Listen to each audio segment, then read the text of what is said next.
Ndabasuhuje abakurikirana ibiganiro tubagezaho umunsi ku wundi hano kuri Mugisha TV, baba bari mu Rwanda ndetse n'abari hanze y'igihugu by'umwihariko aba diaspora, bahaye ikaze. Mu karere ka Muhanga hakomeje gusubirwamo inkuru y'umushoferi w'imyaka 43 warohamanye n'ikamyo yari atwaye mu mugezi wa Nyabarongo, kugeza ubu akaba yarakomeje kuburirwa irengero. Ibi byabaye mu gitondo cyo kuwa gatatu tariki 25 Werurwe 2026 ku kiraro gihuza akarere ka Muhanga na Ngororero mu murenge wa Nyarusange, ubwo uwo mugabo witwaga Mugwaneza Idrissa akaba ari umugabo w'umugore umwe n'abana batatu wari usanzwe atwara imodoka za sosiyete y'Abashinwa yubaka umuhanda Muhanga Karongi, yari apakiye ibikoresho yerekeza mu burengerazuba.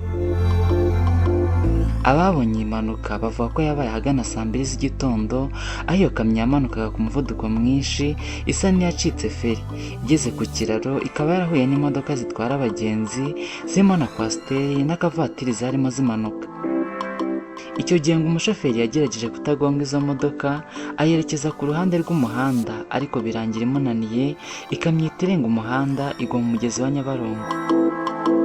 Umuturage witwa Niyabyaye Jean Bosco waduhaye amakuru yagize ati "Twabonye imodoka imanuka yihuta cyane isa n'iyabuze feri, igeze ku kiraro yanze kugonga izindi modoka.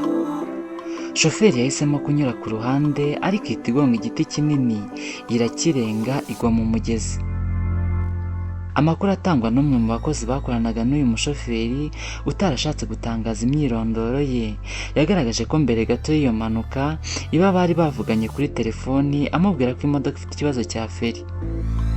Uwo mugenzi we ngo yahise amugira inama yo gushaka aho yayihirika ku mukingo, ariko ntibyashobotse. Ati "Yambwiye ko feri zanze kandi ari mu muhanda umanuka, namugiye inama yo kuyerekeza ku mukingo, ariko ageze ku kiraro ambwira ko aho ashaka kuyinyuza hari imodoka zizamuka, ahitamo kuyinyuza ku ruhande, nibwo nahise mbura telefoni ye ku murongo." Umuvugizi wa polisi y'u Rwanda ishami rishinzwe umutekano wo mu muhanda SP Emmanuel Kayigi yatangaje ko iperereza ku cyateye impanuka rikomeje, mu gihe inzego zitandukanye zirimo ishami rishinzwe umutekano mu mazi zikomeje gushakisha umubiri w'uyu mushoferi ndetse n'ikamyo yari arimo, ariko kugeza ubu hakaba haramaze kuboneka igice kimwe. Yagize ati "Turacyakora iperereza ngo tumenye icyateye impanuka. Abapolisi bakomeje gushaka uko babona umushoferi n'iyi kamyo." Yakomeje asaba abatwara ibinyabiziga kwitwararika cyane cyane muri ibi bihe by'imvura nyinshi, aho imihanda ishobora kuba irimo ibibazo birimo ubunyereri, inkangu n'ibihu bishobora guteza impanuka. Umunsi wa mbere w'iki gikorwa cyo gushaka uyu mushoferi n'iyi modoka yari atwaye warangiye ntacyo inzego zari zabasha kugeraho mu kumenya aho umushoferi n'ikamyo baherereye. Ibikorwa bikaba bikomeje.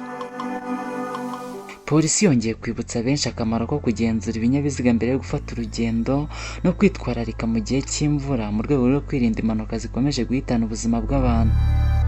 Mushimire abakurikiranye ikiganiro cyose kuri Mugisha TV, mukomeze gukora subscribe. Ndabashimiye.